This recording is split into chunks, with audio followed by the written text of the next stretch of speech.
Hi guys, Kirk and family here with Kirk Giordano Plastering. Today, Jacobs is going to show us how to golf. He's going to teach you guys a few things here. That is so close, dude. Actually, what we're doing is, whoa, man, that almost went. I'll use my derby. I got to give this a try. I suck. Thank you for the tip, Jacob. Anyway, guys, as far as golfing, tennis, bowling, I suck at all of them. But one thing I do very well is stucco. I'm going to show you what we're doing here, guys. We are taking these retaining walls. Now, these retaining walls have seen better days. It's only about 10 years now, and they're actually not too bad. However, the fellows who did this, there's a few areas bubbling and blistering. Why? Because it wasn't a totally clean wall when they put the plaster on. That's why it come off. When you're doing a skim coat, whether or not it's over brick, cinder block, concrete, the surface has got to be clean. I'm talking clean enough to lick or eat off. It's got to be that clean. And over here on some of the buttresses, by the way, you see this right here. This is called a buttress, or you could call it a side wall. But this stabilizes the whole foundation so it doesn't lean. Many of the foundations we do have big cracks in them where we could stick our hands in. Why? Because they don't have these buttresses. These sides right here really stabilize a lot of it.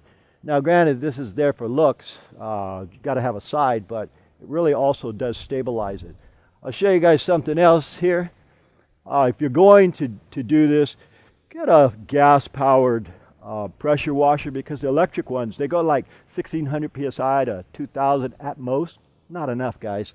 You got to really etch this. And I already pressure washed it. It's a hot day right now. It's about 95. So we pressure washed it early and it dries quick. It just absorbs right in. This tip right here, turbo tip, gives a lot more force, centrifugal force, centrifugal force. Anyway, like a helicopter, but it really is strong.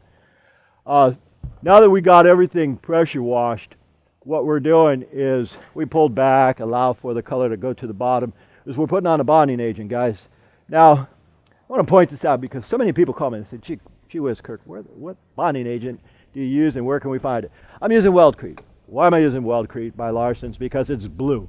It's chemically engineered to adhere concrete to concrete. I use it for color coats too, but I do a certain thing with it. So you folks, if you're going to Home Depot or Lowe's, you can find the Quikrete. Quikrete is just as good. They wrote the book on stucco and stucco products. The Sika products, they also have at both of those stores. Those are more for the additives for cement plaster. You put it in there, it makes it adhere, and it makes it a little stronger. So get either one of these, guys. You'll only find this at professional material yards. So what we're doing now is we're covering everything, and generally when I cover, I'll just walk up these stairs for a sec. Excuse me, guys. Excuse me. All right, Dan and Lou are going to be plastering soon, but what Dan is doing is he's coming all the way to the bottom, and he's going all the way to the top because the roller won't do that. The roller will get it all over here. We don't want to do that, and the roller will drip. What I do is I put a vinyl tape right here, and I put the vinyl tape where it covers about 1.5 inches of the tile, because we don't want to destroy this tile, because the bonding agent will have a tendency to come and go underneath the paper every single time. Our color coat is going to be about 3/16 of an inch thick. So because the color coat is 3/16 of an inch thick, we got this tape 3/16, give or take. It could be 1/8, it could be 1/4. It doesn't matter that much. But when we pull this tape, if it's right against the wall, we pull all the stucco off the bottom. The idea is to give this a finish that won't bleed through, meaning it won't come off. It'll be maintenance free. They'll never have to paint this. This was painted, so what we do, they won't have to paint. I'm going to show you one more thing, guys. Address this question and concern to La Habra at the risk of whining. Come on, La Habra. When I was back in the day, I mean, I've been in this trade for over 30 years. Now, La Habra used to have charts like this. You see those big samples? Now, those big samples are work, and this is Stucco Supply, my buddy, or Dan Smith, I used to work for Danny Smith Plastering. Now he has his business in San Jose. But I noticed their color charts, and they're always big like this. People can make a choice much easier. Now La Habra, they got too fancy. Come on, guys, with these fancy, you got a 3-page color chart, and your samples here, like 6 or 7 out of my clients can't make a decision based on these little tiny samples. They used to have them like this years ago.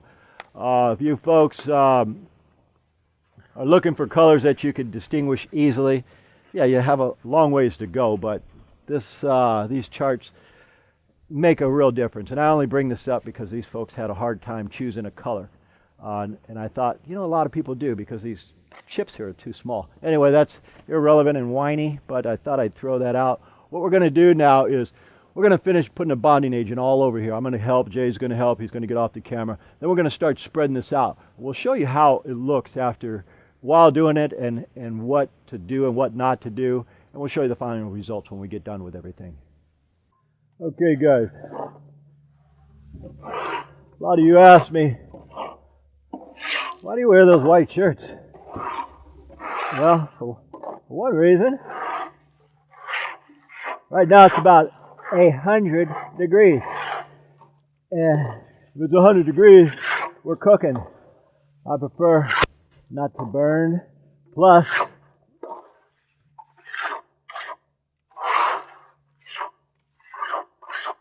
okay, thank you. Plus, protects my arms from lye burns. We're using Color Coat right now.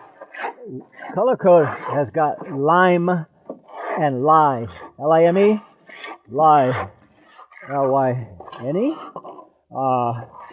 That stuff that gets on you, it burns.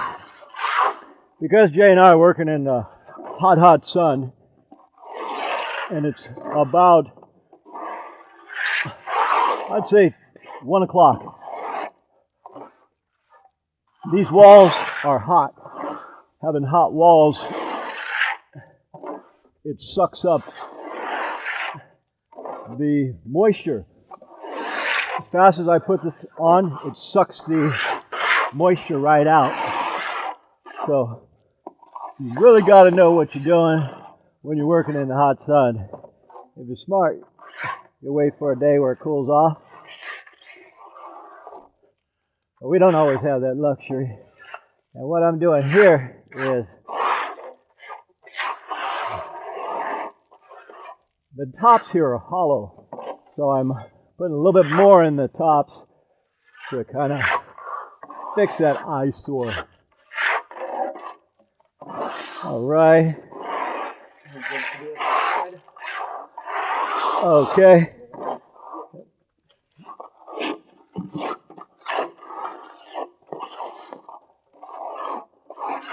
So what I'm keeping in mind, guys, is that should do me, Dan. The heat. The wall here, this wall's hot. If I were to touch it, it's probably 102. So it's sucking the moisture right out. What's this blue stuff? Well, that blue stuff is called Weldcrete. If I didn't have Weldcrete on there, which is a bonding agent, I'd have joints already. But the bonding agent is stopping it from absorbing all of the moisture out immediately.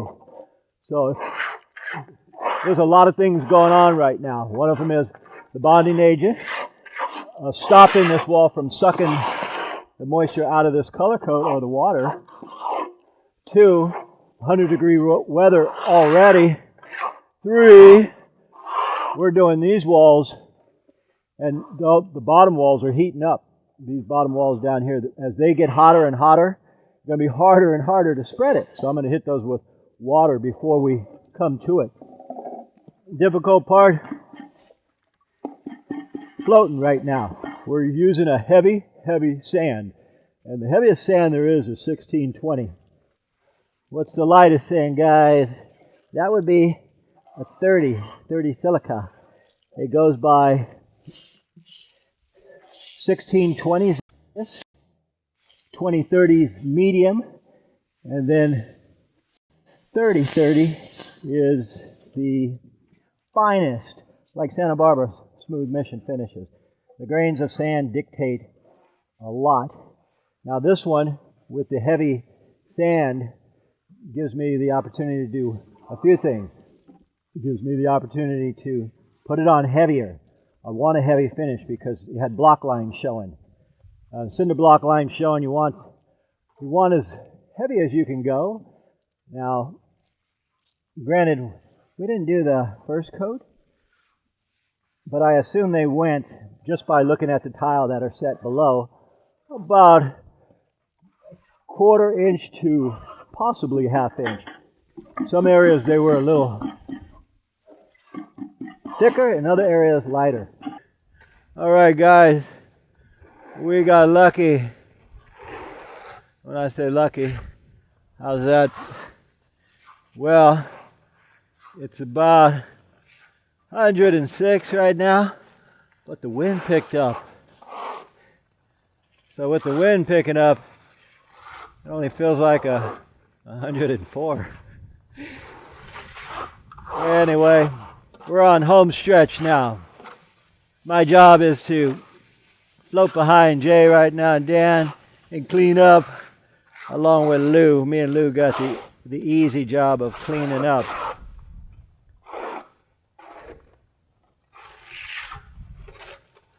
I'll show you what we do. Because this is indented up here, we just take it like that, the clean part of the float.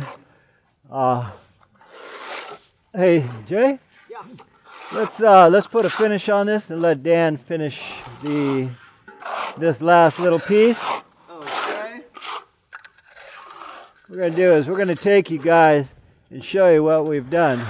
So, those of you who say, man, why'd they do all that? Good question. Glad you asked. We've done all this because this finish here is 50 times thicker than paint. So if you have a finish that's 50 times thicker than paint and it's cementitious, see this? Cementitious, like a brick. What happens when you get a brick wet?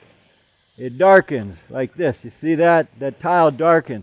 That's why it's maintenance free. The other areas up here where you could see all of the cinder block when it got wet, I'll show you. We're trying to cool the walls off anyway because it's so hot. Once you start plastering 100 or above, you better know what you're doing. Like all these, we just did it. I soaked the walls down in order to cool them off because you touch them with your hand, you'll burn. Right here, you can cook an egg on this. So what I was doing was I was hitting them with water prior, just right over the bonding agent. I was hitting them with water, and what this cool water does is it cools the water, the concrete off. That way we could go ahead and apply it and not have it suck up instantly. Now notice there are no block lines appearing when it's getting wet right here. If they appear, is it the end of the world? Not really. That just basically means somebody didn't apply the base coat or the color thick enough. Anyway, this, as I said a minute ago, is maintenance free for 100 years. It won't come off ever. Like see the gazebo or the trellis. You can see where it's starting to rust here and there. That's got to be repainted every 5, 7, 8 years. This 100 years, it will never come off, never peel off if done properly. Anyway, you get an idea of how to do that. I'm going to help Dan finish his job over there. And we thank you for watching, and as usual, we'll see you guys on the next one. Once again, folks, we thank you for watching, and I really enjoy all your comments. If you guys like this video, please click the like button down below, and also if you enjoy what we do, subscribe to our channel so we can keep making these videos for you. My name is Kirk. And Jay. We thank you for watching, and from the entire Giordano family, we'll see you on the next one.